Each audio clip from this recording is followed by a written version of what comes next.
This is the X-Zone Broadcast Network, broadcasting worldwide on broadcast affiliates and satellite program providers, including CNN Broadcast Network, Sirius Satellite Network, Star Media, Good News Radio Network, Angel Broadcast Network, Wiki Broadcast Network, and WPBN TV. For more information on the X-Zone Broadcast Network, visit us at www.xzbn.net.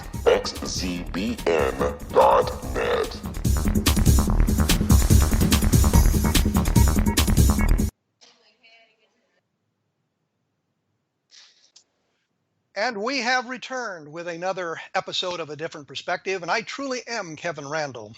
Today we're doing something special. We have a 2-hour block here to use for our discussion with Stephen Bassett, who is the executive director of the Paradigm Research Group, which he founded in 1996 to end the government-imposed embargo on the truth behind UFOs. Stephen has spoken to audiences around the world about the implications of formal disclosure, which means when the government comes out and tells us what's going on about UFOs, and what they mean to the human race, engaging in the human race. He has given over 1,000 radio and television interviews, and PGR's advocacy work has been extensively covered by national and international media. In 2013, PRG produced a citizen hearing on disclosure at the National Press Club in Washington, D.C., which I participated in with a number of other people who were well known in the UFO field and witnesses to various UFO incidents, including the late Jesse Marcel Jr. and some of the men who were involved in the Bentwaters Rendlesham Forest incident of December 1980.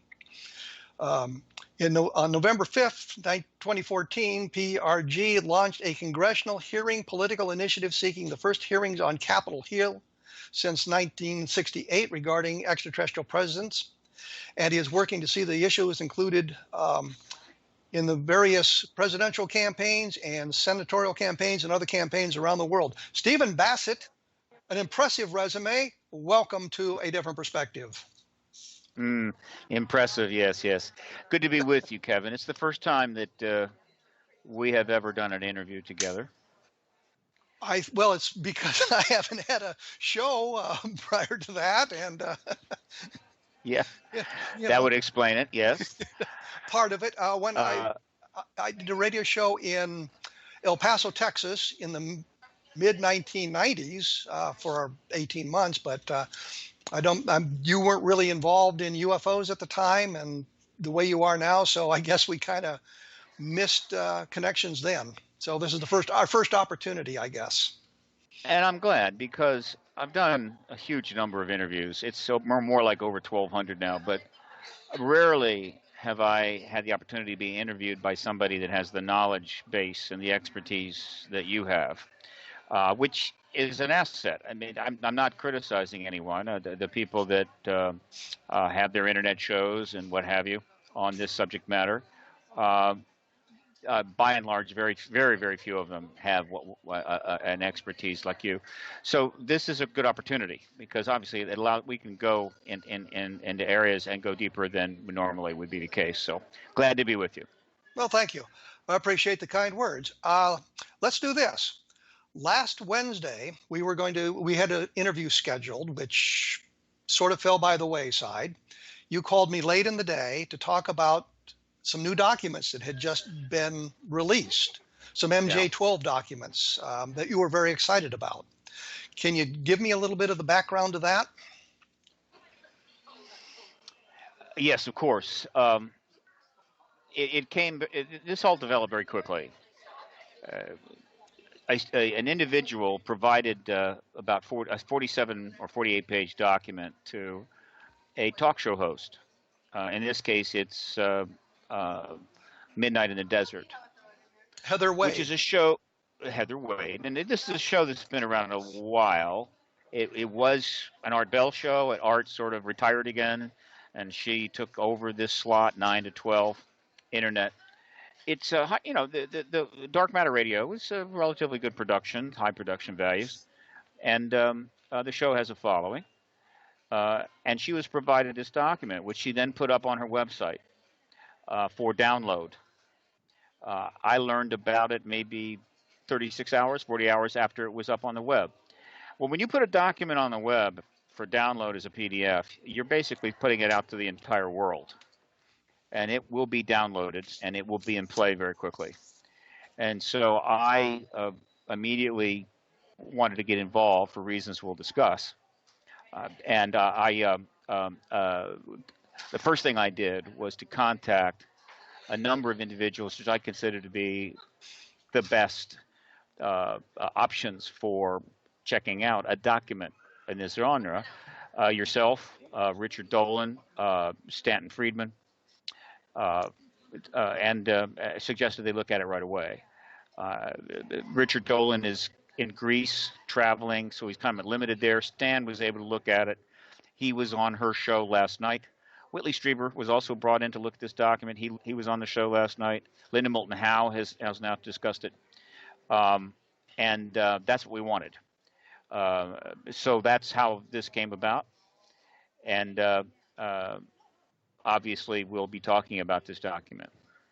Well, not wanting to put you on the spot, but doing it anyway. What was the reaction of, say, Linda Howe, Stan Friedman, Whitley Strieber? Did they have do you know what their reactions were to the document? What they feel about it? I don't know all the details because this is many hours of a program that went on. I heard some of Stan talking, but mostly what I'm getting is that this document is serving as a conversation starter, and some of these issues are being talked about. So I can't say what their definitive assessment is yet. I have gotten assessments from other people, and I have looked over the document myself, and I have concluded that it is a hoax. And not only that, it is very poor disinformation. Well, when we talked Wednesday, you had, I guess, three possibilities. One that it was a hoax, one of them that it was authentic, and one of them was disinformation. So you're now saying that it's probably a hoax and not disinformation. Or disinformation. There's actually four possibilities. Okay. Legitimate, an actual document, the real deal. A hoax, meaning it's simply made up, literally put together for no other purpose than to deceive. Or it's disinformation, and there's two kinds of disinformation. One would be something created by the U.S. government, by U.S. government entities of some kind or another, in order to serve a purpose. And the other would be disinformation from a private citizen put together, no government connection at all, because they have an issue or an agenda.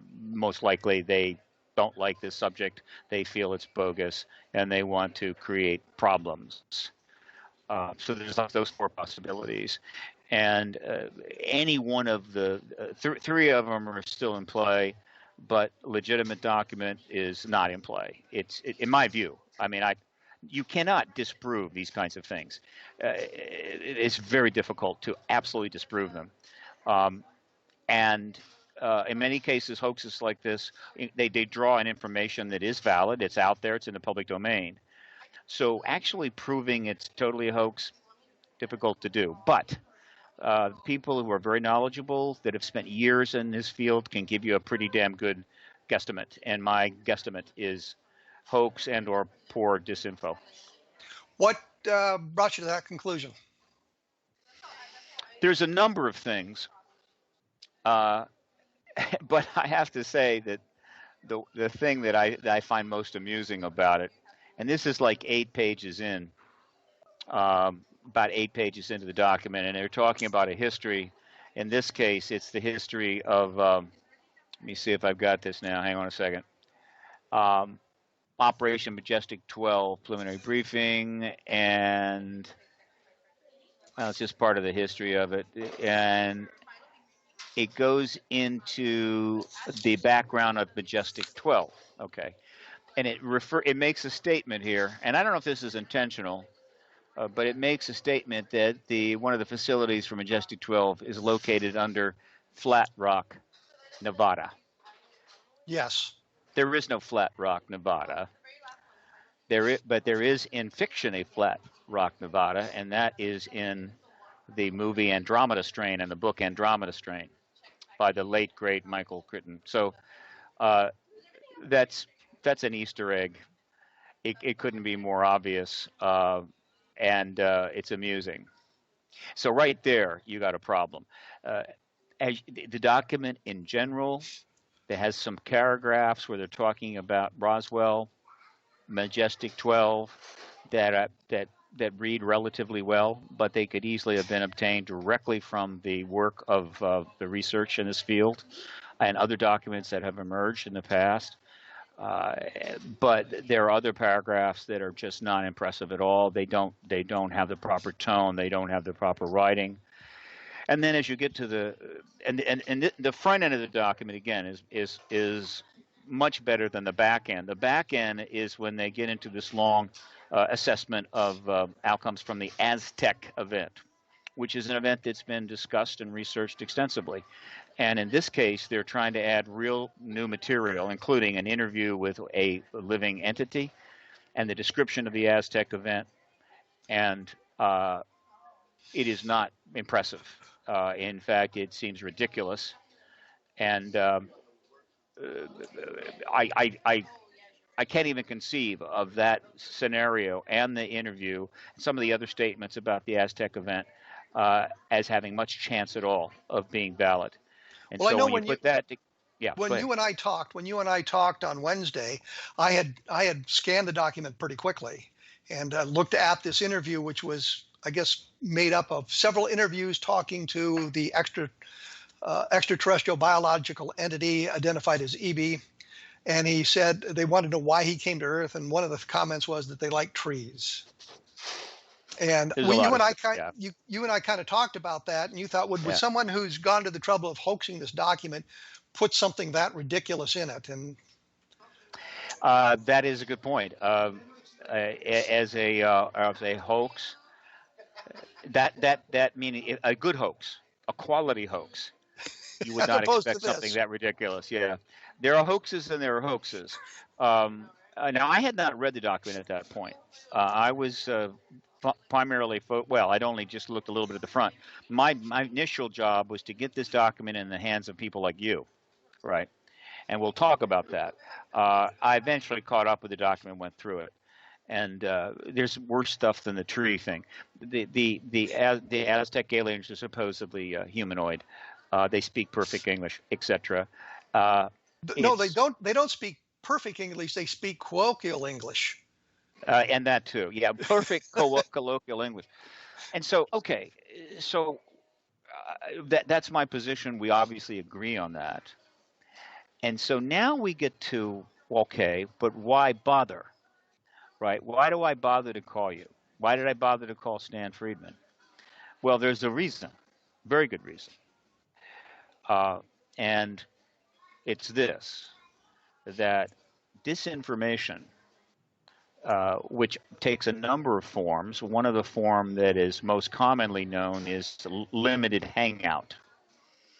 And the definition of a limited hangout is when a government entity, usually it refers to a government situation, puts out, in lieu of, or rather in advance of some very true information coming out, they then put out a document or put out some sort of verbal, could even be video, but usually a document, which has that true information in it, but then has a lot of not true information, either obvious or less obvious, but eventually and it can be determined by researchers in order to corrupt and deflect from the actual true information which is coming out often which they can't stop.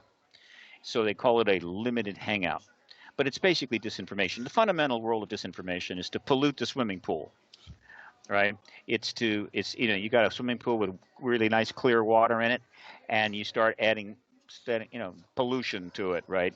Muddy it up in order to make it more and more difficult to ascertain truth from fiction and to disrupt what might be research into some area.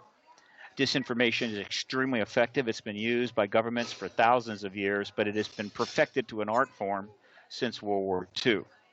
And it has been used extensively in the extraterrestrial phenomena issue in service to the truth embargo. And what can I say? I'm not a fan of this. And it's been going on not only, well, put it this way. During the Cold War, when the ET issue and its disclosure was viewed by many in government undoubtedly as not in the national security interest, they did a lot of things to keep this thing contained, including disinformation and much more. I'm not going to argue that too strongly. They had, never in history had national security operatives faced a situation as existentially threatening as the Cold War. Thousands of nuclear weapons on instant alert, ready to be launched on a moment's notice from many locations, resulting in what would have been essentially the annihilation of human civilization. And so they took measures which I'm not going to argue with too much. However, the Cold War has been over for 26 years, 27 years, and disinformation has continued, not only in the area of the ET issue, but in other areas, many of which involve war and peace. And it is a technique that needs to be contained, if not eliminated. It is no longer acceptable. It is destructive. It is undermining the American Republic.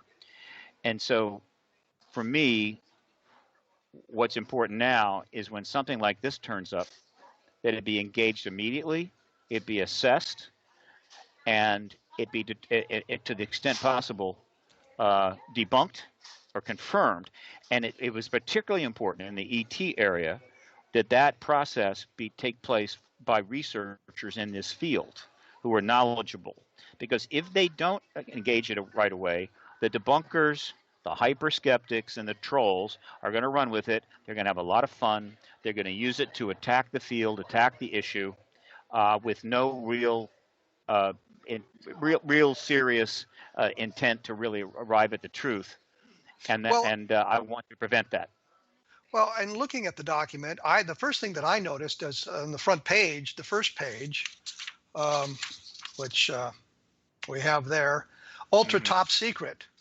That kind of bothered me right off the bat because Ultra was a specific program during World War II run by the British. So ultra top secret seemed to be a combination of material from the British archives and now the United States.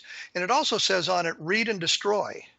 So where did this copy come from if you're supposed to read it and destroy it? I would think that the person who received the document would obey the instructions rather than keep it on hand. And I know as an officer who was responsible for classified material and the destruction of the classified material in my office, that we would purge the files periodically to get rid of the material that we didn't use, the material that became superfluous or was replaced by later material. So in this case, I would have destroyed this thing after I'd read it, had I received it, rather than keep it on. And the other problem I had with it right off the bat was nobody knew where it came from. We don't know who the original source was. Heather says she knows who she got it from, but the name of the person who had it originally is not known to us. It may be known to her, but he's deceased, so we can't go back and talk to him. So when we begin looking at the document, the first problem we have with it is its lack of provenance. Where did it come from? What agency originated this document? And apparently it was originated by the MJ-12 committee, and that doesn't allow us any type of FOIA requests or any place to go to try to verify the document at all. Of course. And that is one of the great advantages that the government has when it comes to this kind of this area. When you're operating in deep black, when you have programs in extreme classification status, you cannot determine those things. All right. So if something does come out, and guess what? Things do come out. Certainly an American citizen or researcher who doesn't have Chief classification status, has no way of getting provenance, has no way of cutting to the chase on this. All they can do is compare it to other information and evidence and try to get a sense of whether it's valid or not. Well, my And first reaction, one of my first reactions when reading this was it mimicked the book UFO Crash at Aztec by William Steinman and Wendell Stevens. And it seemed especially the Aztec material was drawn heavily from that book. And the MJ-12 material, the list of the names and the people and all of that sort of stuff has been well publicized, not only by Stan, but it's Sure. in Steinman's book. You can find it on the internet. It's well publicized. So there was nothing new there. And that material has never been, I think, vetted to the point where we can say, yeah, this is a authentic material. The Steinman book on Aztec, I'm not familiar with it, but did that book describe the Aztec crash as including humanoid ET beings, including children, in cryogenic containers? No, it did not include that. Yeah, I didn't think so. So that's, in other words, if you're going to create a hoax and you get rolling and you start putting stuff together and you're trying to be cool, yeah, you're going to come up. There's some new things there in the sense that I have not heard them before, connected to that subject matter. But again, not particularly impressive as an attempt to convince us that, yeah, you've got something new that needs to be looked into. Well, the other problem I had looking at the document was the Roswell material. Of course, it's all dated like 01 January 1947 or whatever, which was not a dating format that was being used at the time consistently, other than allegedly by the MJ-12 documents. But if you read through the Roswell material, it doesn't seem that the person who created this hoax had a good idea of what was going on. The timings are off, the chronology is off, all these Yes. sorts of things. They get the name of the base at Roswell wrong repeatedly. In fact, none of the bases that they mention in this document are right. You mentioned Flat Rock, Nevada. I'm looking at they put Kirtland Air Force Base in Texas, for example. Mm-hmm. They've got various names for the Roswell base. They get it wrong when it was both the Roswell Army Airfield and then Walker Air Force Base. They get all that material wrong. So there's all these things that if this was a document created at the high level it would have allegedly been created at, they would have had access to that information and understood exactly what it was and how these things should be reported in this sort of a document. You know, you just don't get those things wrong. You might, in a draft form of document, put the Roswell Air Force Base, whatever the heck is it, that sort of thing. But by the time you get to the point where you're publishing it, you're going to have the name of the base right. The other thing that bothered me, that leapt out at me immediately, was it said that Twining had gone to Roswell and relieved Colonel Blanchard of his command. Had that event taken place, we would have known it, because there would have been a lot of documentation if Blanchard had in fact been relieved. And I said in an analysis that I had done that Twining, as a three-star general at the time, he would have been the senior officer and certainly could have taken command for this specific incident, being he outranked Blanchard heavily, but he certainly didn't relieve him of command. So that sort of thing, this lack of understanding of the way the military operates, the military timing and that sort of thing, sort of permeates the document as well and suggests that it's not disinformation. Because I think if it was different information, there would be a poison pill or two poison pills in there. It wouldn't be loaded with all the problems that this document has. I agree. But there's several points here that you need to look at. Well, first of all, let me say this: it's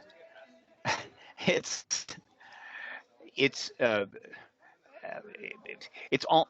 I feel a little awkward that you're having to waste any time on it. It's almost like a master chess, grandmaster chess champion, being forced to play a novice chess player. It's almost a waste of time. It's too easy. But that said, the document does exist. Somebody created this, and I think it's not something you could put together in a couple of days. This would have taken some effort. And I suppose if you really worked at it, you might get it done in 2 or 3 or 4 weeks. Somebody created this. Now, either recently or years ago. Right. We're gonna have to take a break here. I see we're running short on time. I've got some analysis up at www.kevinrandle.blogspot.com, and we will return shortly after this with Steve Bassett talking about the latest MJ-12 document. Don't go away.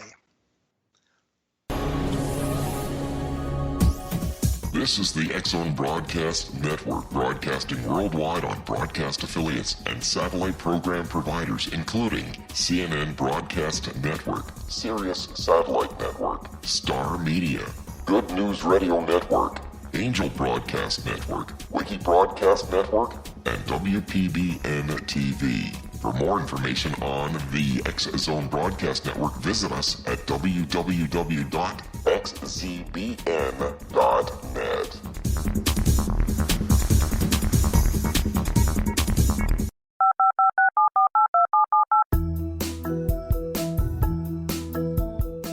Did you know that when you're on the road with limited data or Wi-Fi, you can still listen to the X-Zone Radio Show with Rob McConnell, The Science of Magic with Gwilda Wiyaka, X-1, Dimension X, Space Patrol, and every minute of the X-Zone Broadcast Network by calling 213-401-0080, courtesy of Audio Now.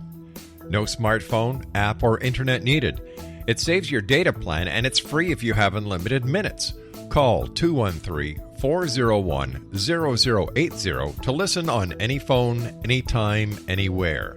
Remember 213-401-0080 for the best of the paranormal, parapsychology, and sci-fi radio programming anywhere, 24/7, 365. And I am back with Stephen Bassett. We're talking about the new MJ-12 documents. Stephen Bassett's, I can't believe it, I hid his website. Steve, what's your website for the people who might want to take a look at what you have there? ParadigmResearchGroup.org. Okay. And if you want to be successful in the 21st century, you got to learn how to spell paradigm. It's going to be a big paradigmatic century. ParadigmResearchGroup.org. And I think spell check will take care of that for you. Absolutely. If you can get close to it, which sometimes is really hard to do in the book or in the on the spell checks.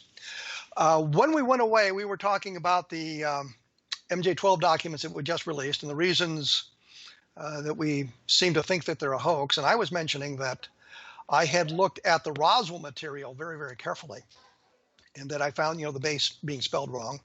I found that the White Sands Missile Range is misidentified. I found the chronology to be completely wrong. And if you had read my book, Roswell in the 21st Century, you would have seen the proper chronology as it had been published in a newspaper. I think it's the Illini, which I think is the student newspaper at the University of Illinois. But they had a chronology of the events that took place on July 8th of 1947, when the story broke about the Roswell UFO crash and how everything played out based on that. So you look at the chronology of that, which was created at the time of the event, and you take a look at this document here, and the chronology is completely off. It's got Brazel apparently calling the sheriff at 5 o'clock in the morning, but Jesse Marcel says, well, he got the call from the sheriff while he was eating lunch, so that suggests around noontime. And I don't know exactly what the lunch schedule was at Roswell in 1947, but in my military experience, they usually stagger that you would be eating lunch as early as 11 o'clock in the morning and as late as 1 o'clock in the afternoon, but certainly not 5 o'clock in the morning. So that suggested that the person who was creating the document really hadn't paid close attention to what's going on to that. And I don't understand, because it's so easily checked. Some of the other things are more obscure that take a longer time to check. And, if we were 25 years ago, it'd be impossible to check some of this stuff. Now you go on the internet and just type the thing in and you get a whole long list of the material. But then you couldn't do that 25 years ago. So that bothered me about the document from the beginning as I began to take a look at it. When you and I first talked about it, I had just scanned it. And like I said, I mentioned that the aliens liked the trees that we had, and I'd put in a posting, I wondered if they still like strawberry ice cream and Tibetan music, which came out in the UFO Cover-Up Live when was that? 25, 30 years ago? Bill Moore and everybody talking about the Roswell crash. So those sorts of things bothered me immensely. I had asked you about listening to Stan last night on Midnight in the Desert. And as you pointed out, he did go through the chronology of MJ-12 at length before we get to these documents. And he seemed to take somewhat of a neutral stand, saying we need to take a chance to look at them. But I think you and I are kind of on the same page here, that we've had an opportunity to look at this stuff, and it's clearly nothing that is authentic. It's clearly a hoax. It's not disinformation. It was put together by someone who has a rudimentary knowledge of the UFO field, but doesn't really understand it in depth. Is that the impression you got? Yeah. One of the things I'd comment here is that as you were going through some of the Roswell information, and we're talking about the times for a lunch or some of these minutiae, what government and hoaxers need to understand now is that the amount of research that's been done, the people that have spent years doing this, we have a lot of knowledge about what has taken place. And you try to pull this stuff, you try to pop this stuff out, and we can pretty much tear it apart down to its molecular level almost. Maybe not everything, but enough that we're going to figure out pretty quickly that it's not legit. So that's one message that I want definitely to get out and be repeated to those that want to continue to play this game. Now, another point. Your audience needs to maybe understand some of the terminology. Disinformation is basically a hoax. And a hoax is basically disinformation. What the difference is intent and oftentimes quality. Disinformation at the government level is very sophisticated. Most people that do hoaxes can never would go that far, the amount of work that's involved. But so there is that. But let's now step back. I want to look at the bigger picture on this because there is a bigger picture. So here is what we know. One, a known individual, name withheld at this point, sent these documents to a television talk show host, knowing that they would then be published almost certainly. This individual has a friend who was the source of the document, meaning he's the one that got it, gave it to him. That person is known to Heather Wade. All right? Okay. We don't know who created this document, and we don't know when it was created. We do know when it was delivered to Heather Wade. Okay? The document is crude in many ways. It is obviously, in my view, a hoax. It's not that hard to figure it out. All right? And then there's the timing. Is there any reason to wonder why this thing would turn up right now as opposed to, well, any other time? There are some reasons for that. Of late, there's been some significant developments. And let's just go back over the last year. Let's just go back going back about a year and a half, very quickly. Over the last year and a half, we had a significant development in the presidential campaign in which the leading candidate, Secretary Hillary Clinton, and her husband and her campaign manager were forced under substantial media pressure to speak to the extraterrestrial issue on 12 separate occasions, on interviews as well as on television interviews as well as print interviews, creating quite a bit of a story, almost 500 articles easily in the mainstream media. And this went on for about 11 months until they stopped talking about the subject on June the 2nd. It almost became a major story. I mean, blown sky high. But the failure of the television news host moderators of all the debates in the presidential election to ask a single question about it kind of settled it down. It would have reemerged in a big way had she won the election, but she did not. And so there was that. In addition, I received a contact right after the election that came to me under encrypted text under Signal by someone inside that I sort of know who it is, basically saying that letting, I guess, me know, knowing that I would pass it on, that there were people inside the Pentagon prepared to cooperate with the Secretary of Defense if the Secretary of Defense were to reach down to them regarding the ET issue. And the reason given for this, how would you say, text, was that these individuals, whoever they were, well, let me put it this way, that the individuals that this contact was referring to had a preference for disclosure taking place under Obama, as opposed to the president who was about to take over 70 days from that point. Nothing came from that. Nothing developed during that 70 days other than the Trump circus got really going.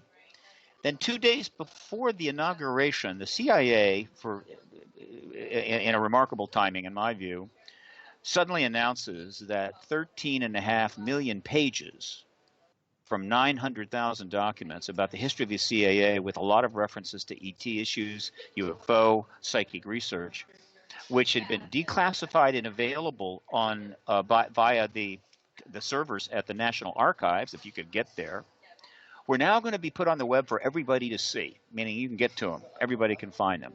13.5 million. That hit the news 2 days before the inauguration, which I found interesting, to say the least. A couple months after after the election, I went to London, where I met with a contact there that informed me that members of the MOD, the Ministry of Defense in the UK, were very much inclined toward disclosure and interested in seeing that develop, though there obviously were certain limitations. Fine. And then, just a few weeks ago, in a remarkable interview with Robert Bigelow, the billionaire space entrepreneur, who has been a NASA contractor since 2001, knowing that he would be asked about this subject, because these usually the genre that's going to be discussed is provided in advance to the subject. When you do an interview like this, and this is CBS 60 Minutes, he wouldn't have known the specific question, nor would CBS have known the specific answer. But very appropriately, Robert Bigelow was asked about his interest in the subject of extraterrestrials. And he gave a startling answer, which caught the interviewer, I think her name is Laura Hogan, by surprise. Laura Logan. Laura Logan. Laura Logan. Yes. Basically, what Robert Bigelow did was say that, one, he had spent millions of dollars researching the subject, which very few people can say, and that the extraterrestrial presence was absolute reality. And then there was this special moment when Laura gave the standard, what I'll call truth embargo response, namely, Mr. Bigelow, aren't you concerned? I'm paraphrasing, that some people might hear this and think you're crazy. To which he instantly responded, "I don't give a damn." And then when she followed up, he said, "I don't care." Let me break in here, because I had an opportunity to interview James Van Allen, the radiation belt guy. He was the chairman of the Department of Physics and Astronomy at the University of Iowa. I took an astronomy course at the university, so I can say I studied astronomy under Van Allen. He just happened to be the president or the chairman of the department. But I had an opportunity to interview him for a magazine article. And I asked him, it was specifically about UFOs and that sort of thing. And I asked him about that. And he was saying, if you're in the middle of the Wyoming and you hear the thunder of hoofbeats, you don't expect zebra. But you have to look.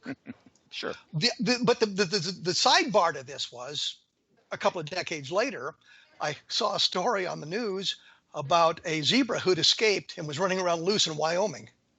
So you could hear the thunder of hoofbeats in Wyoming, and it would in fact be zebra as opposed to horses, which suggests, anything is possible. But his attitude about this, because I asked him the same question, aren't you worried about what your colleagues are going to say? I mean, this is James Van Allen. The only place you don't call it the Van Allen belts is the University of Iowa. They're just the radiation belts, because the Van Allen belt, according to him, is what he uses to hold up his pants. He was a funny guy. Funny guy. But he didn't care. he had his place in history. He was Yeah. well respected throughout the astronomical community, so he could say these sorts of things and not worry about repercussions. And I think Bigelow's kind of in the same place. I don't care what these people say. This is what my attitude is, and this is what I have learned in my investigations or my research or in passing about UFOs. Well, but let me elaborate on that. There's an equation here that's been very, very consistent throughout the truth embargo going back to the 40s. The higher up the food chain you are, the more wealthy you are, the higher level position you have, rank, station, the less likely you are able to speak or will speak to this issue. It is people that are well down that ladder who will speak candidly about it.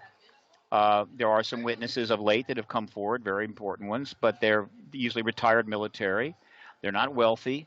They don't have a public persona, and they have spoken to it.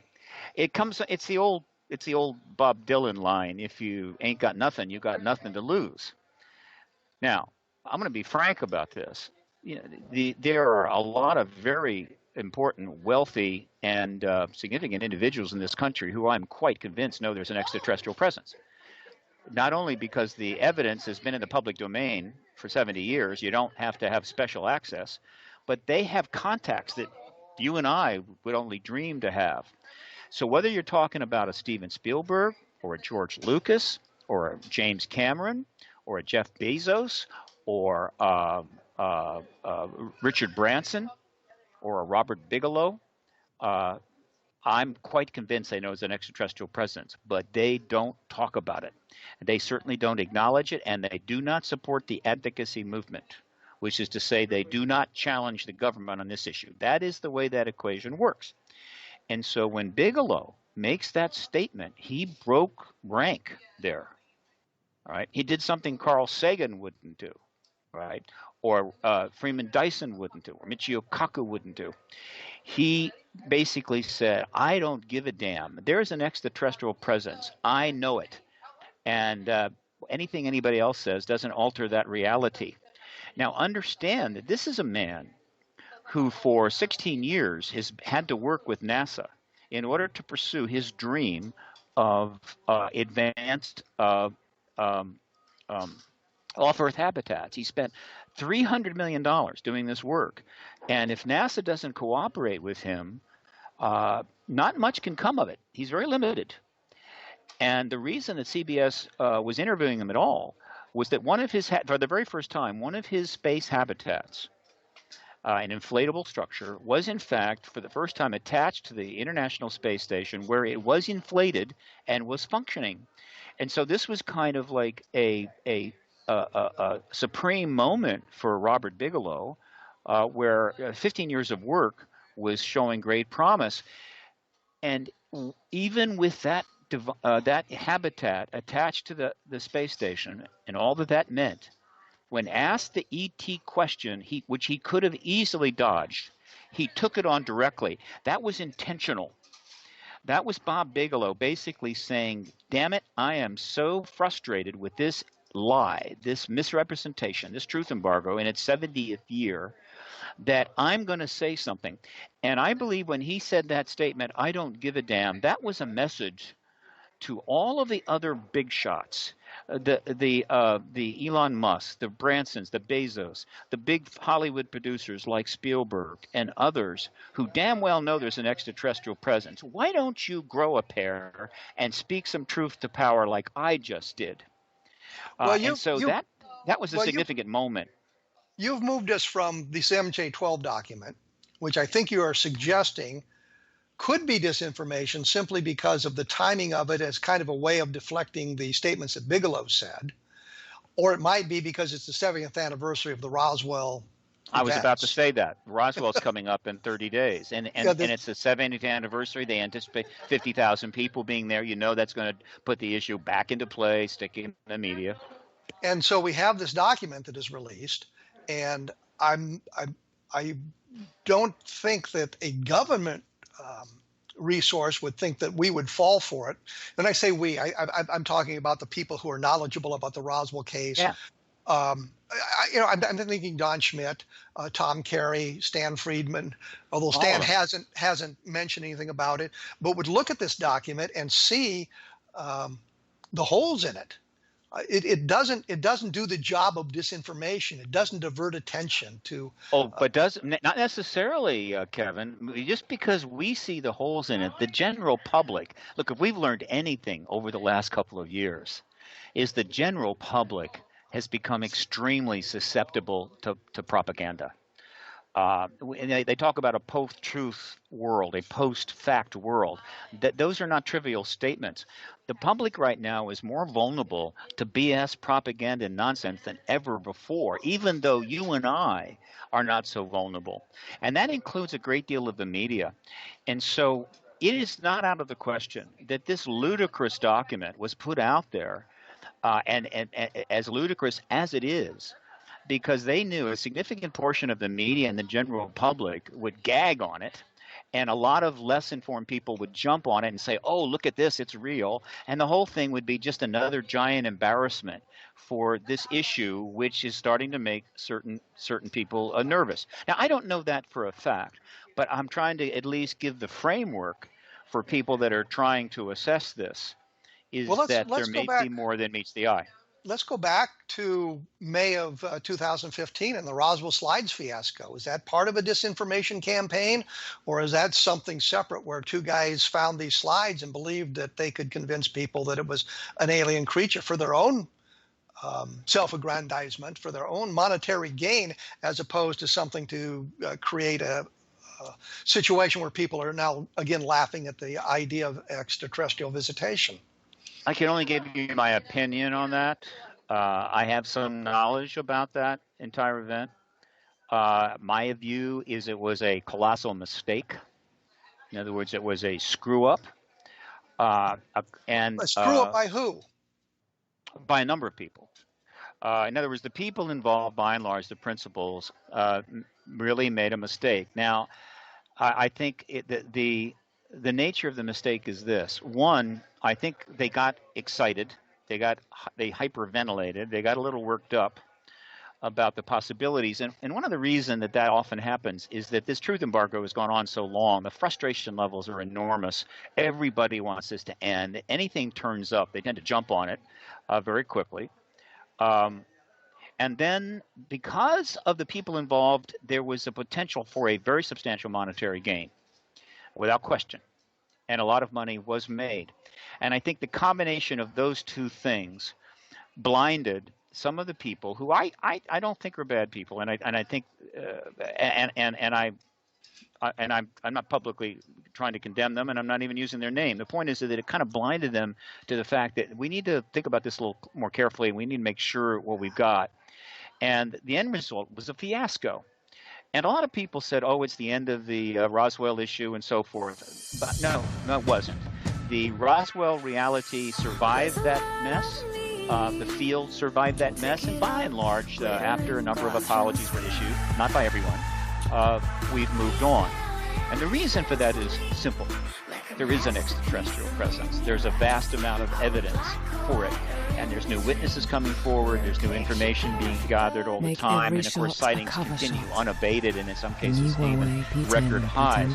And so somebody screwing up on a particular piece of evidence and maybe even making money for it is not going to bring down the field. But the question is, was it part of a disinformation campaign? Or I don't think so. So it was merely people attempting to make a financial gain because they happened across these two slides. Not just a financial. I'm not saying the UFO people, but the guys who had the slides in the beginning. I don't know. I don't. I think that this thing developed over time, and it became clear. It became possible at some point for this to become a significant event. And so, if you're going to have a significant event, and you can pull an audience in and make a good deal of money, you would do that. The people involved, to me, what I know about them is, no, this is not a government-backed disinformation attempt. But I could be wrong, but I'm just giving you my opinion. Well, let's hold that thought for a minute, because we're going to have to take another short break here, because we're running out of time. But we're talking with Steve Bassett of the Paradigm Research Group, and he's an advocate of disclosure, an advocate of telling people what's going on in the UFO field. You can take a look at his website at paradigmsearchgroup.org. Researchgroup.org. I'm sorry, it's hard to read when it's all scrunched together like that. And you can learn more about this at my blog at www.kevinrandle.blogspot.com. And we will be back right after this, so please stick around. This is the X-Zone Broadcast Network, broadcasting worldwide on broadcast affiliates and satellite program providers, including CNN Broadcast Network, Sirius Satellite Network, Star Media, Good News Radio Network, Angel Broadcast Network, Wiki Broadcast Network, and WPBN TV. For more information on the X-Zone Broadcast Network, visit us at www.xzbn.net.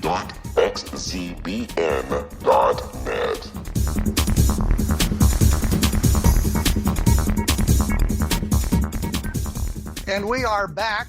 I'm with Stephen Bassett, he of the Paradigm Research Organization. We were talking a little bit about disclosure. We'll get into more of that in a moment. We were also talking about the Roswell slides.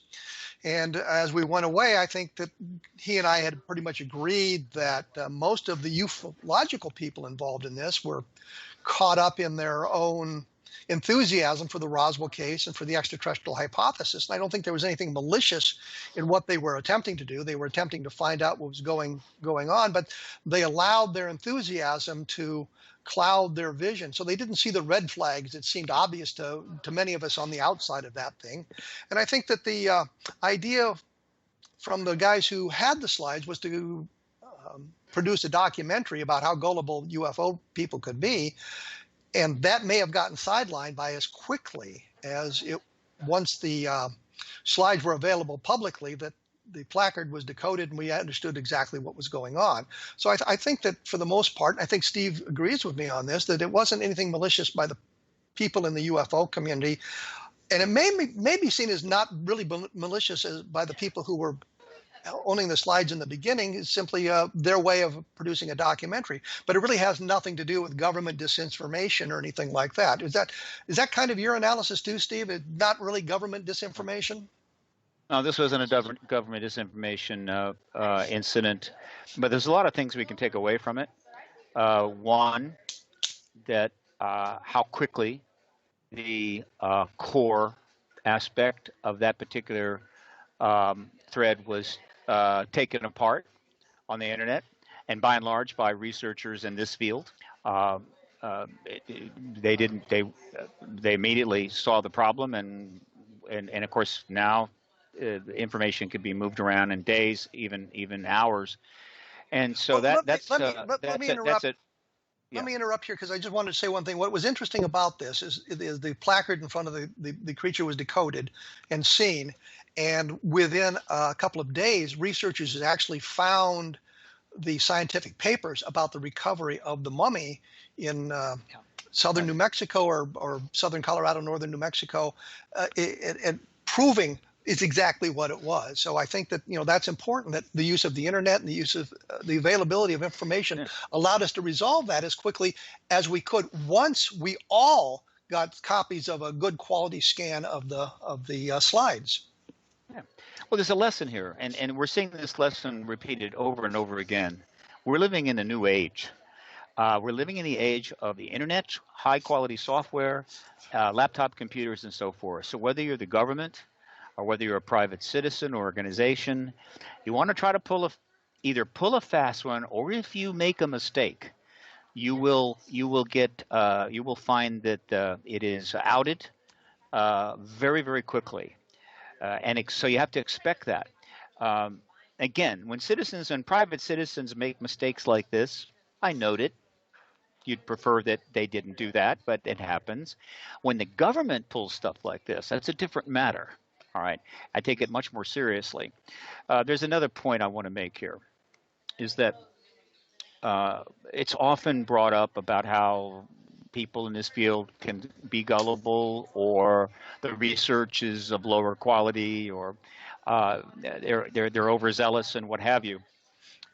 And there's naturally a tendency to try to criticize. Let me frame that.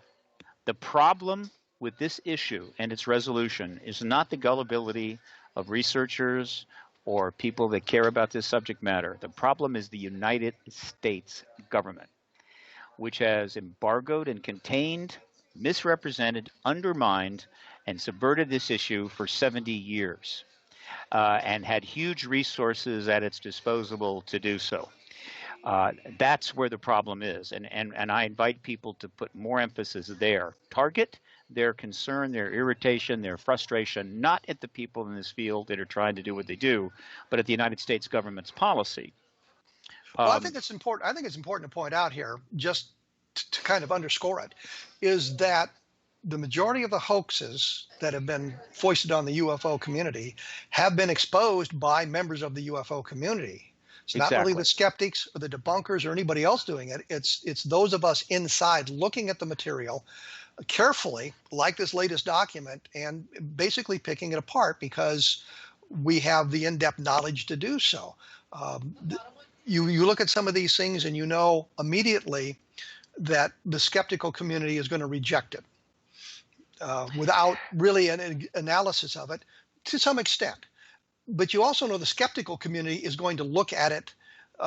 Some of them are going to look at it very, very carefully so that they can provide a well-reasoned argument about it. So it kind of drives us to make sure that when we get something like this, that we do the due diligence in researching it as well. And I think that we look at Heather Wade, who put the material up on her website immediately for all of us to see and decide whether or not that is something real and authentic and something that we should be going forward with. Yeah, it gets complicated. By the way, a quick point. Some of the classic debunkers, when you look back at the history of what they have done and said, what you discover is that on a number of occasions they have screamed hoax. And it turns out that what they were attacking was in fact real. And so the legitimate skeptics and the people in this field, we don't want hoaxes. We want to resolve them as quickly as possible. And that is the way it should be. All right. Nevertheless, we still are operating under a truth embargo in which the government denies the fundamental existence of the issue itself. And that creates a very extraordinary situation under which we labor. There's not much we can do about that, except to try to be understanding and certainly tolerant of the people in the field that are doing what they can do, and intolerant toward the government's policy.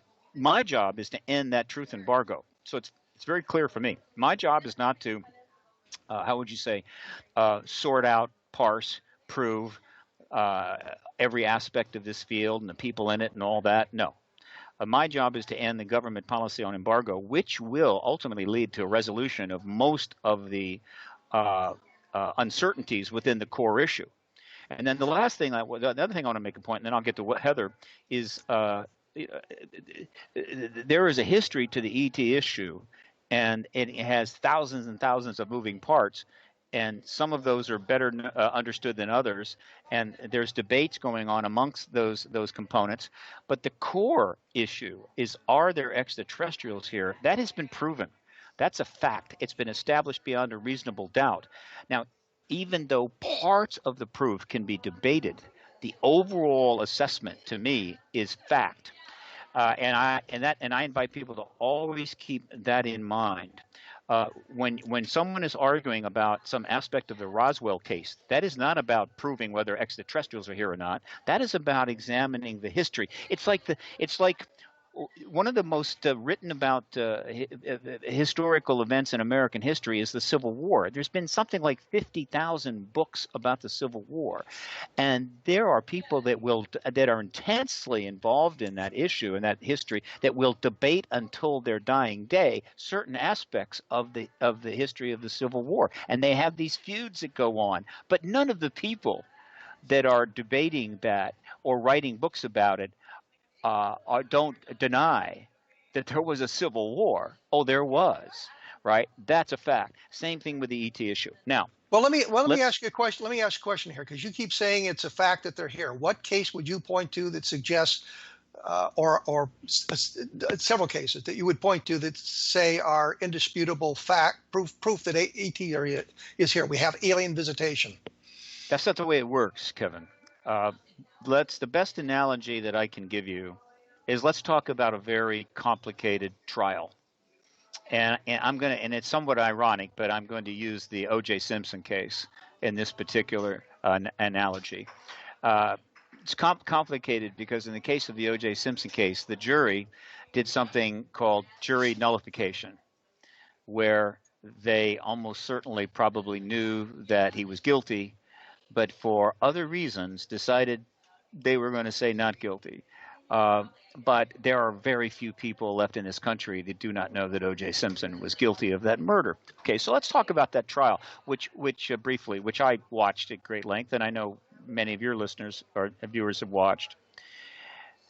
There is, even in a case like that, no such thing as a smoking gun. Smoking guns are very rare, and people need to not depend upon them.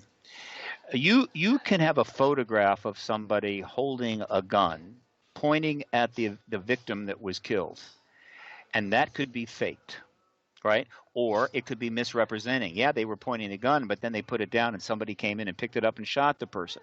You can have 4 people that come forward and say, this person told me they killed that individual, and they're all lying for various reasons. And we can go on. There isn't a single piece of evidence that can't be theoretically debunked or an alternative explanation provided for it. And that's the way the law works, and that's the way science works. All right? Guilt in a case like the O.J. Simpson case is always based upon the collective evidence, the totality of the evidence, which creates beyond the reasonable doubt. And that is absolutely the case with the extraterrestrial issue. There is no single case, there is no single piece of evidence that proves beyond any reasonable doubt that there's an extraterrestrial presence. But the totality of the evidence does. And the totality of the evidence is very substantial. It has been accumulating for 70 years. It is huge. J. Allen Hynek had a wonderful phrase that he often used because back then he was, more so than now, I think, asked the question, well, Dr. Hynek, where is the evidence for the extraterrestrial presence? And his response is, where do you want me to back up the truck? All right. So I'm not going to not answer your question, Kevin. I am going to answer it, and here's what I'm going to say. If you want to, if you are somebody on the fence and you want to make an effort to achieve beyond reasonable doubt on the extraterrestrial presence, these are the things that you would look at some depth. First of all, you would pay great attention to the witness testimonies that have been emerging since 1991. There have been hundreds of witness testimonies. You would focus on intelligence officers, Army officers, Air Force officers, SAC base officers, and so forth, whose credibility simply should not be questioned, and listen to what they're saying. That includes astronauts like Mitchell and Gordon Cooper, Brian O'Leary, and so forth. You would look at the pilot sightings. The pilot sightings database, which was accumulated by Dr. Richard Haynes at NASA and afterwards while he was working at NASA and later. And the reason that database kind of came into being is that both the United States Air Force and shortly thereafter commercial airlines made it clear to their pilots that they were not to publicly talk about this phenomena and what they may see while in the air. And should they do that, they could lose their flight privileges. As a result, after that, what many of these pilots did was, since they couldn't talk publicly, they would approach Richard Haynes and say, look, here's what I saw. Please put it in the database, put it in there for the record. And this database of pilot sightings, which is in the thousands, it's well over 3,000, is one of the most important pieces of evidence in the world. All right. And then you have to examine the government documents that have been obtained and have been established as being legitimate. Right. You do need to, you would then review the research on some of the most important cases, the extensive research into Roswell, Rendlesham Forest, and so forth. That certainly would be significant. And then if you really want to go deep, you need to look at the contact evidence. The contact evidence, which is not essential to the ending the truth embargo or to proving the ET presence, simply cannot be ignored. It is extraordinarily large. It took 30 years for that to happen. But when the contact evidence started emerging in depth in the late 80s, by the end of the 20th century and further, the number of reports that have been submitted in writing by individuals, private individuals, about their contact with extraterrestrials is now well over 500,000. When you say when you say contact with extraterrestrials, are you talking specifically about just contact, or are you talking about abductions? I'm talking about contact, most of which is physical. Most of the accounts that have been reported are physical contact. Some of them are psychic contact. Some of the physical contact could be and is often described by the individual as an abduction event. But whether it's an abduction or whether it's consensual doesn't matter. It's physical contact with extraterrestrials. There's 500,000 reports or more that have accumulated in the research files. And these individuals have no expectation for fame, no expectation for money. And when they are looked at and reviewed to the extent that they have been, and they needed to be reviewed more extensively, but this is an extremely expensive process. There is a consistency of evidence or a consistency of reports there that simply cannot be denied. But when you isn't that consistency of reports really a reliance on the researchers who are gathering the data, who are well aware of what other people have said about it? So when they are questioning the people about their contact experience, they know what answers they're looking for. And we can see, looking at this material, we can see where oftentimes the subject, the witness, is led to a specific point. And John Mack pointed this out by saying he was astounded by the fact that those abductees, those experiencers, those people who have contacted it, sort of drift toward a researcher with a specific idea. Those with an Eastern philosophy ended up with him. Those with a sort of a scientific philosophy ended up with Bud Hopkins. And those who were talking about hybrids and some kind of alien invasion ended up with David Jacobs. A matching of the experience with the researcher looking for that specific experience. I flip the question and say, can it not be that the researcher is looking for that specific experience and is unconsciously suggesting to the person the direction he wants that research to go? Well, the answer to that is that the point you're making is relevant to research, the actual, what we'll call research and engagement of researchers with these individuals, and we're familiar with that. But most of those 500,000 plus counts that I'm referring to were submitted unsolicited. Yes, but there's no research. But they'll end up with some researcher at some point to get the. You have to go to somewhere to make that report.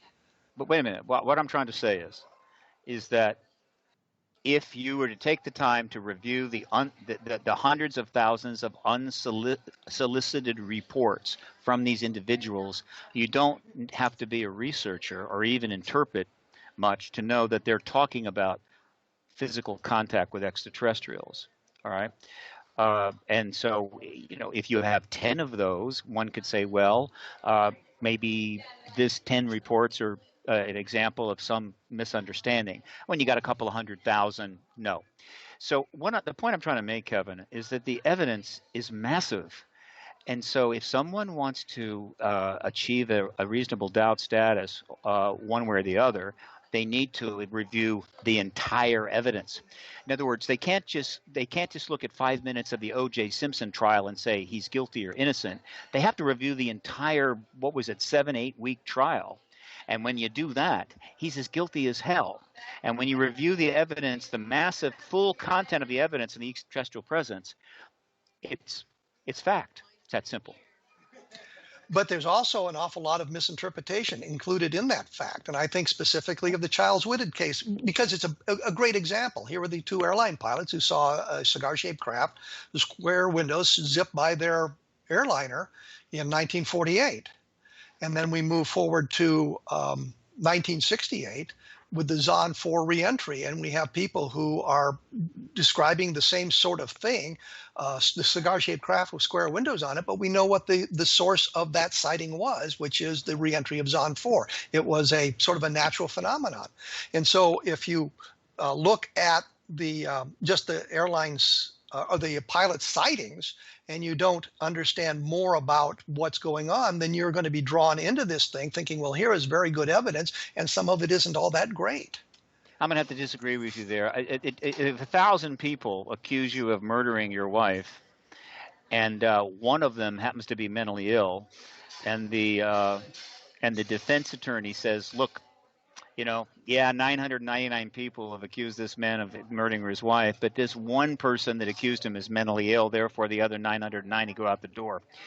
I'm saying that some of the cases that are accepted as important of extraterrestrial visitation, and the Charles Whitted case is one of the ones that's inspired the estimate of the situation.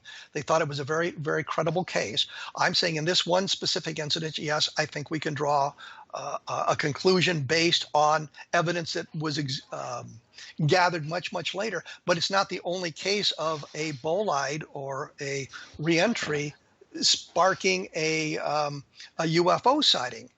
And I think that, you're saying, well, we have all this evidence. And I'm saying, yeah, we've got a lot of evidence, but we have to examine it carefully with this idea. And just saying we have evidence doesn't mean we get to that conclusion of alien visitation. Look, we have evidence that's accumulated for 70 years, all right? And some of it is, some of the evidence that's been put forward probably was incorrect.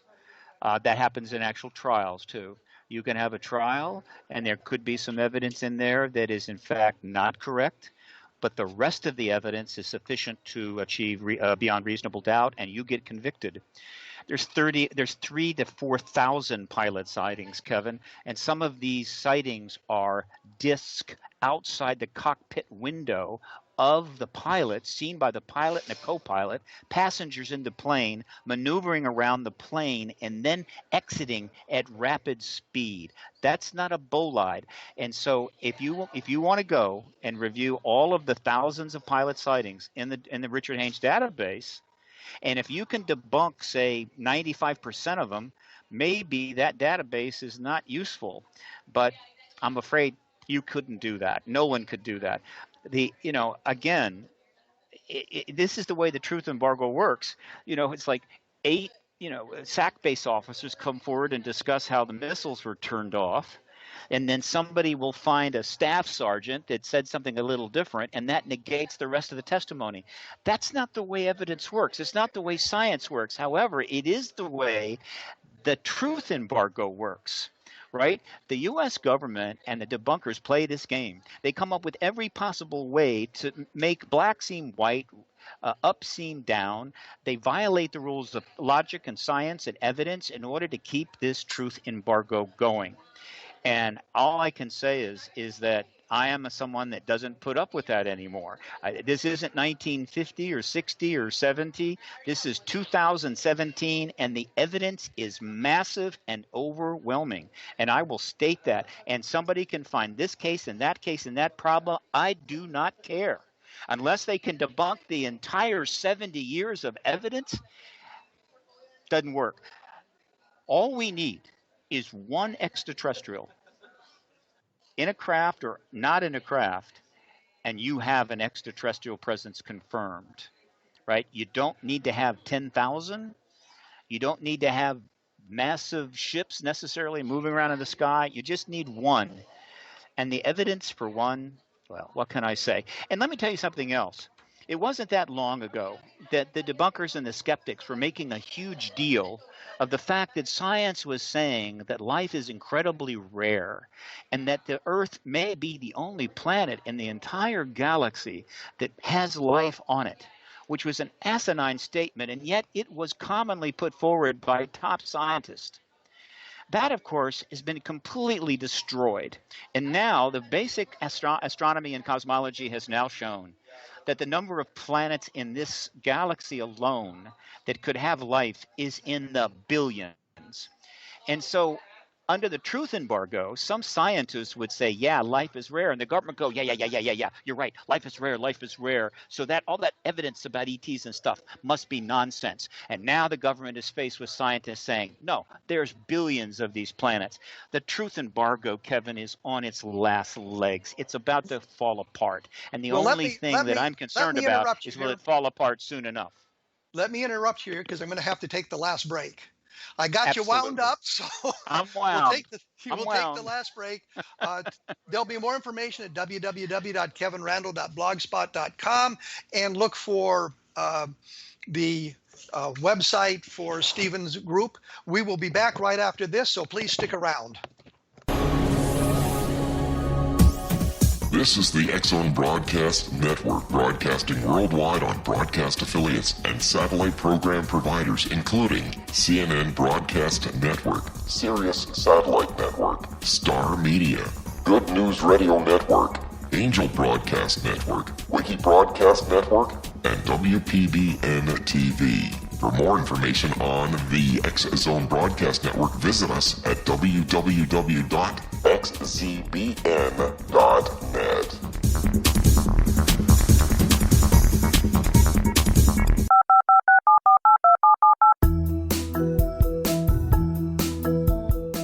Did you know that when you're on the road with limited data or Wi-Fi, you can still listen to the X-Zone Radio Show with Rob McConnell, The Science of Magic with Gwilda Wiyaka, X-1, Dimension X, Space Patrol, and every minute of the X-Zone Broadcast Network by calling 213-401-0080, courtesy of Audio Now. No smartphone, app, or internet needed. It saves your data plan, and it's free if you have unlimited minutes. Call 213-401-0080 to listen on any phone, anytime, anywhere. Remember 213-401-0080 for the best of the paranormal, parapsychology, and sci-fi radio programming anywhere, 24/7, 365.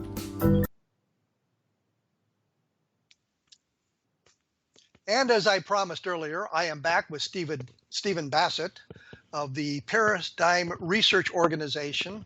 You can take a look at his website at paradigmresearchgroup.org for more information about it. Look up Stephen Bassett on the internet and you can get to it as well.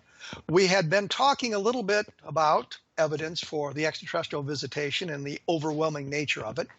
But we were also talking earlier about these documents from MJ-12 that both Steve and I seem to believe that are a hoax that has really nothing to do with government disinformation, although the timing is somewhat interesting about it. The documents were put up on the web by Heather Wade, and from what she said in the discussions that I've had with her or the email I've had with her, it seems that she knows who she got them from, obviously, unlike the first MJ-12 documents where they didn't know where they came from. But she knows who sent them to her, and she knows the name of the man who apparently obtained them originally. She's not sharing those names with us, and I can't really object to that, knowing how some people in the UFO research community react when they learn something like that.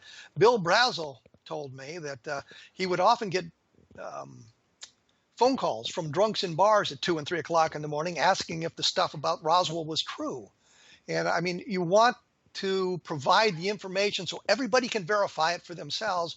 But when you do what you put some of the witnesses whose only crime, if you will, was to be involved in some kind of a UFO sighting. And it always sort of struck me that Bill Brazel was still a little bit annoyed about the people calling him in the middle of the night to find out if what he had said was true. And he would say, yes, it's exactly what I experienced. So we've got Heather Wade. She's got the documents. We've looked at the documents. I think it's pretty clear that they're not authentic. in the form that they don't talk about the event as it really happened. But you had some other I guess, thoughts about this as well. Yeah, there's a larger picture here that has to be considered. So let's again get back to the framing of this.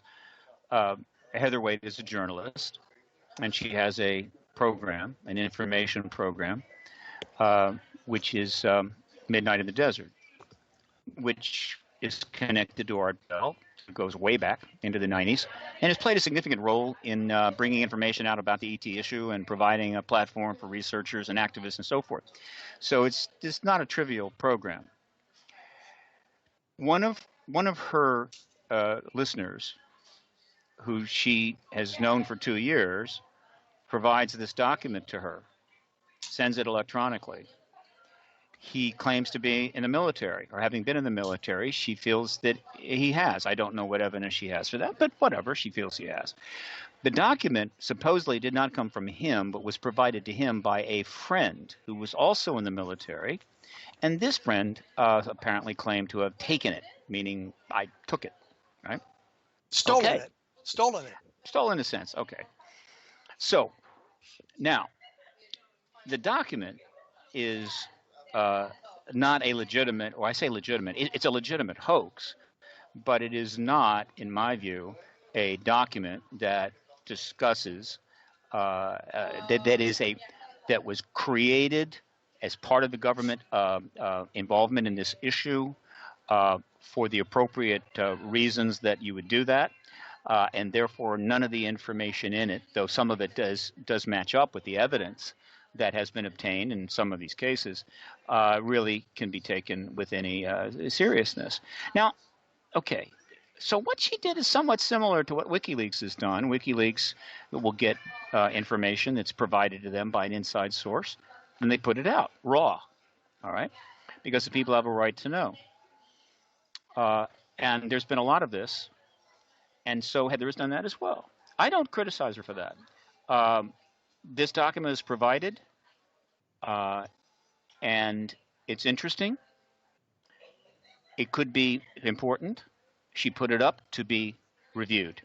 She didn't make any statements about it, but she made it available. And of course, we've immediately engaged it. A lot of people have, and we're coming to a pretty good assessment of that document.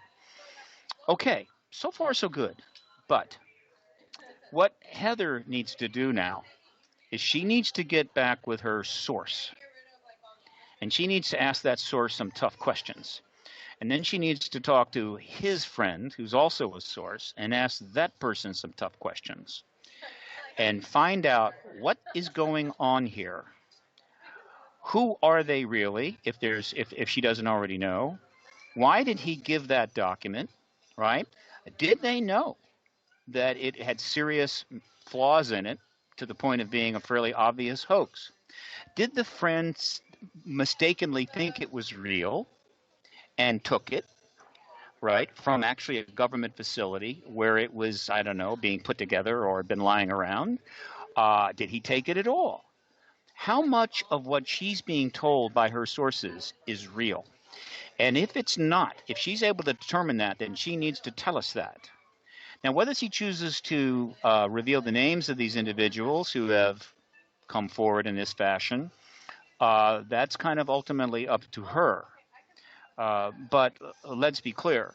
This idea that they're at risk from the government from putting this out, I think, is virtually next to zero, because this isn't a government super classified document at all, and they've not violated any laws whatsoever. And the reason I'm saying this is not to be hard on Heather, but rather to try to get out the message that, folks, we're in a much more sophisticated time now. And if you want to screw around with an issue of this importance, then you have to be prepared for blowback. You may have to be prepared to defend yourself. And I'm not referring to Heather here. I'm really referring to the sources. If you can't do it publicly, or if you're able to screen yourself, then you're going to have to defend yourself to the person that does know who you are. And Heather has a need to do this. She has an integrity as a journalist to consider. And she needs to be vigilant here. And I'm not, again, saying she must divulge who these people are, but she needs to get much more information about who they are to the extent that they'll provide it, and ultimately give us opinion as to whether she's been taken for a ride, whether this was an honest mistake, or what have you. And the ultimate message is to everybody else. Look, this is not a trivial matter, right? Putting out false information about something like this is like putting false information out about the war in the Middle East, right? There are consequences. And there are people's lives who have been devoted to this time and effort. And there are people that are dealing with extraterrestrials as contactees. This is a serious matter. Don't screw around with it, because we're not going to let it pass. Those days are over, right? We have too many resources, too much information. I think the one thing we need to point out here is Heather did the right thing by putting it up for us all to look at. I agree. She might not have had the expertise to examine it to the level that we can because of our years of research in the Roswell case or into UFOs and that sort of thing. Going to Stan Friedman, going to Richard Dolan, coming to me, that makes perfect sense, because we could look at this document in the context of what we know about these various cases and how these things work. And as I pointed out, one of the dates on here is 1989, and at that point in time, I had a top secret clearance, so I understood how these things sort of worked at the time, and how the markings on this even are incorrect. That sort of thing comes out. You can look up top secret ultra on the internet and realize exactly what it is, and it's inappropriate for here, and that sort of thing. And I'm looking at Heather as not having that expertise, but she does the thing that is correct, and she did the thing that they didn't do with the Roswell slides. She put it up for everybody to look at. The Roswell slides, they hung on to it. And they they went to various people to get their expert opinions, and some of the expert opinions actually proved the case. The slide mount was correct for the time period. The chemical analysis was right for the time period. It's just what is the image on that? And we were able to determine that once the images were out almost immediately. And she put the thing up on the internet, and I don't know how long it was up before you called me to talk about it. Not long. Not long. But I was going to say it was probably a matter of an hour, if that long. And I looked at it, and my first reaction was, as I scanned it quickly, was to pick out some of the problems. But as I went back and read through it carefully, I could find more and more of those problems until it became obvious this is a hoax. I mean, when you look at a document created at this level, you're looking at it for the first time, and there may be a typographical error in it, because this is back in the era of typewriters. You can say, or they get the name of a base wrong. I mean, that kind of minutia is important to the people assigned to the base, to the military, and to many of us researchers. But you say, well, it's the Roswell Army Air Force Base. Well, it's really the Roswell Army Airfield, but who's going to understand the difference between a base and a field? That sort of thing. Absolutely. So you can understand those things kind of maybe slipping through. But when you began to pile it on in the aggregate, you say, well, this is way too much. Somebody should have corrected all these errors, not just the single error, but all these errors. So I think that she did the right thing in putting it out as quickly as she could and say, what do you guys think? And then encouraging discussion about it as well. That's the proper way to handle something like this, so that we in the community can say, don't take this any further because this is a hoax. We know it's a hoax. It's interesting, I guess, in one sense, but it is a hoax. And let's move on to the next thing, where we've got better evidence and we have better witnesses, and we have a provenance for the document, which we don't really have for this. Again, I think this is a win-win. She was a journalist. This is a very interesting subject. People are very interested in it. She got a document. The source said, this is something from the government. Okay, fine. And so she puts it up. She didn't make assertions about it. She didn't say, oh, boy, this is it. No, she simply put it up. And we had an opportunity to do our thing and demonstrate to the general public that we do care about the validity of any information related to the ET subject. We have the skills to examine this stuff, and that's good too. So no problem there. But I do believe that she has a responsibility to challenge her sources and learn what she can and provide that, maybe short of giving us the names, so that we can move forward. Especially because we have now determined that the document is fraudulent. Now we need to know more about that and sort of, I guess, inhibit this from happening again. Look, if the document had been given to her by a source that said, look, I have an example of a disinformation document that the government had worked on or something, and it never went out, but I've got it, and I'm going to put it out so you can kind of see the kind of stuff they do. That's a whole different ballgame. But, yes. But the other thing is this. Look, tomorrow or a week from now, our government could put out a disinformation piece, something at the quality of the original MJ-12 documents, which was a far, far, far more sophisticated example of disinformation, in my view. And it could be, and it will require a significant effort on the part of researchers to ascertain exactly what they have there. Great. We're just letting them know, yeah, we can do that. So, if you want to do it, give it a shot. But it's probably not going to work very well. And I want the people to know that. I want the journalists to know that. All right. And let me tell you something. I've dealt with a lot of journalists, okay? They screw up all the time. And when you look at some of the work that's been done by the researchers in the extraterrestrial phenomena field, particularly when it comes to some of the more complex cases, the work that they've done is superior to some of the best journalists in the country. And so I, again, know the flaws of the citizen science activist effort, but I actually have a pretty high opinion of it. And I will repeat that it is the investigative journalists, the professionals who supposedly have all this background and training and everything that have failed us, because with all the resources they have at the Washington Post and the New York Times and the major networks, they have not engaged this story properly. They have not challenged the government. They haven't figured it out. And if they know, they won't tell us. And so there's a failure that needs to be addressed. Well, I think one of the problems is, and it comes to fruition, is that some of the mainstream journalists do not want to be thrown under the ridicule curtain. Oh, you don't believe in those flying saucers, do you?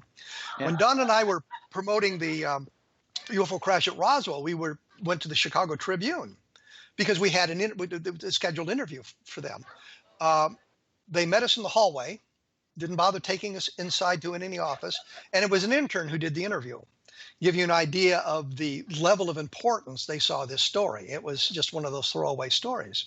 The other thing is, a number of years ago, a couple of New Jersey guys wanted to prove how credulous UFO researchers were, and they were launching hot air balloons with flares on them and then attempting to get people to report on it. Well, you had a number of reports made, the lights drifting through the sky and that sort of thing. But what struck me is when you looked at the witness testimony, what the witnesses were saying, they were describing exactly what they'd seen. They weren't putting an interpretation on it. They weren't saying it was an alien spacecraft. They were saying, we saw these lights. They did this. And at one point you see it seemed like the lights were blinking. And the journalist pointed that out. And the woman, the witness, said, oh, no, that's it going behind the trees. So she understood why the lights were flashing. Yeah. And the guys then, to make the story better, called the newspaper or called the TV station and said, well, it came down close to our car and we saw it right up close and that sort of thing. But they were injecting themselves into the experiment. And what really struck me about this was the witnesses described exactly what they seen without the interpretation. The UFO investigators, Mark D'Antonio being one of them, knew immediately what it was and said so. One of the police officers involved said, well, it's either Chinese lanterns or it's a flare on a balloon. It was explained, but the news media was busy interviewing people and asking, well, what do you think about alien life? And they found some little girl with a lollipop and said, what do you think about the aliens visiting New Jersey? And I'm thinking, nobody said a word about aliens. That you injecting your opinion into the story and kind of ridiculing it. I've said many times, Kevin, this truth embargo, one way or another, makes fools of us all. And that includes the media, the military, the White House, the private citizens. Let me give you another story. In 2010, a press conference was put together by Robert Salas and yes. Robert Hastings. And this was the what we call dealing with the issue of nuclear weapons tampering by unknown craft. and five SAC base officers who had been interviewed by Hastings for part of his book, UFOs and Nukes, came in under their own dime and put on a press conference at the National Press Club. I was there, and quite a few press attended. And so you have these five SAC base officers, all captains, or at least most of them were captain, one might have been a sergeant, testifying to multiple instances where a quote craft comes down, hovers directly over their SAC base, and all of the missiles shut down. More than one instance, and there have actually been quite a few. And these men all had security clearances sufficient to allow them to be working our SAC-based facilities, our missile launch facilities, including Robert Salas, who was the missile launch commander at the time at that facility. These are the people that, under the correct instructions, would launch nuclear weapons that would end human civilization. And so there they are, testifying to these circumstances. Even if they can't say definitively it was extraterrestrial, the event itself should warrant a massive congressional investigation and huge investigations by major newspapers. Very little was written about it, a few articles, but the point I want to make is the famous cookie article that was written by the Washington Post representative at this press conference. The Washington Post, the political paper of record in the United States, and this is 2010, sent only one of their, well, actually it was a Metro editor by the name of Kelly. And he then writes up his account of this press conference in the Washington Post the next day, where he makes fun of the press conference with heavy emphasis on the cookies that were being served to the journalists during the break. Now, that's a journalistic failure of monumental proportions. That's not a misinterpretation. That's outright complete incompetence. Let's be clear. Well, let's Nobody wants to be. Let me just Yes. finish this. Nobody wants to be ridiculed, and I understand trying to avoid that. And no one wants to be thrown under the ridicule bus. But when the government is driving that bus, that is absolutely unacceptable. But there's another problem with this, and that's national security. Always. That's national security. Yes. This really is national security, because if an outside force, regardless of that force, whether it's extraterrestrial or at the time the Soviet Union or anybody else, can deactivate the missiles, that is a matter of national security. Course. And that must be. Which is why there should be 20 congressional hearings about it. I mean, something like that is a congressional hearing matter of the highest order. That's my point. It doesn't matter what the source. And how many was. congressional hearings have there been? How many congressional hearings there have been on that subject? Zero. And that is a classic case, Kevin, of the dog that didn't bark. Okay, you want to talk about where the government is on this matter. All right, and you have it was the Oliver Wendell Holmes case that was solved because a dog that was supposed to bark didn't bark. Solved the case. Okay, so you have a situation here where SAC base officers, as early as 2000, start coming forward with the accounts of the missile shutdowns in multiple facilities. Okay, books are written. They're interviewed in some of the alternative press. They even give a press conference at the National Press Club, and the U.S. Congress does not hold a single hearing on it. That defies all logic. It defies anything anybody wants to know about the importance of national security, the role of the Congress in our government. And so the very fact that they don't hold a hearing on it tells you all you need to know about the fact that this thing is massively embargoed. They cannot touch it. They cannot deal with it. All right. And that plays directly into the other evidence, which is the reason they can't deal with it is that it is a matter of huge national security implications that they have chosen to lie about intentionally, and they can't get out of that lie. And there are many, many other dogs that have not barked over these years, and I pay a lot of attention to those. And unless some reporter can come forward and give me or a member of Congress a clear and rational understanding why the Congress and the press are not massively on that subject, then their entire position on this is fraudulent. Well, I think looking at all of that sort of thing, the important point is it was a matter of national security. And the other thing is that when you look at the sightings at Belt, Montana in 1967, which is the ones that Solis was involved with. You have the Condon Committee doing their investigation at the time. Oh, we're running out of time here. Condon Committee doing the time, and they went to investigate those sightings around there, and the UFO officer at the base told them at certain points, I can't talk to you about this because it's a matter of national security. So the national security bug does exist in the UFO sightings, but it's not necessarily the UFO sighting that was responsible for it, but the outside influence on the missile silos that was the important point. But you're right; it should have been covered. Yeah, it should have been covered, and it should have been covered extensively, and leave the UFO out of it. If something can influence the missiles, that's something we need to know, and so that we can correct it and fix it.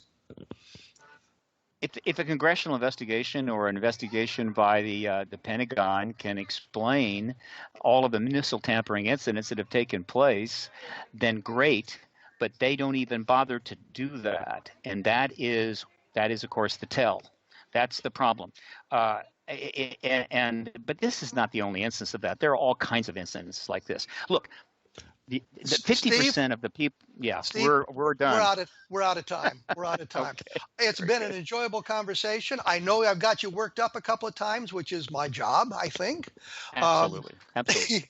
You know, your website is paradigmresearchgroup.org. You can look up Stephen Bassett on the internet and get to his website and sign up for his newsletter, sign up for his information. You can find him speaking all over the world at various times. So he goes around to a lot of different places.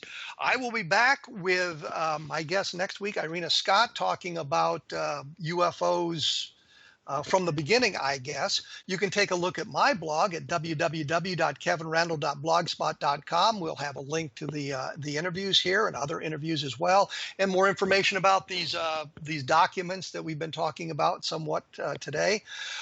For a longer analysis of the MJ-12 documents, you can take a look at my book, Roswell in the 21st Century. I have a 50 or 60 page comment in there with some 175 footnotes, so it's documented about what it had to say. So you can take a look at all of that sort of thing to gather more information about what we've been talking about here today and what we're going to talk about in the near future. Steve, thank you so much for your time. I appreciate you missing your lunch hour for this. We will be back. We will be back in about 167 hours with another edition of A Different Perspective. So please mark it on your calendar, and we will chat with you then. Thank you.